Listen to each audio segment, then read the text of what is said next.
ఎందుకంటే బైబిల్లో ప్రతిదానికి ఆన్సర్ ఉందండి. ఒకసారి నాకు పరశుర్ అంకుల్ కాల్ చేశారు, ఏంటి ఈరోజు నీ దివ్య పలుకులు రాలేదు అని. అప్పుడు నాకేంటంటే కొంచెం ప్రార్థన చేసుకుని ఏదొచ్చిందంటే వచ్చేసి నాకు ఇష్టమైన వాళ్ళందరికీ ఫార్వర్డ్ చేసేదాన్ని.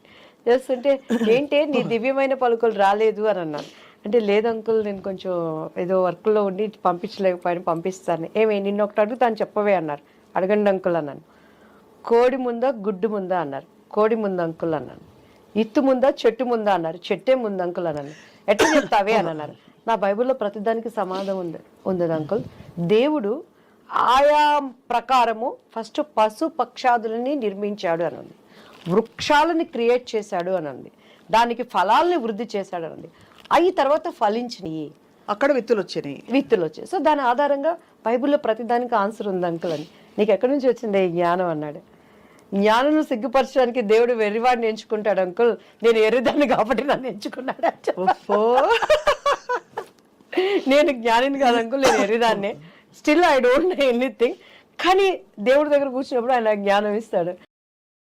Download ShareChat.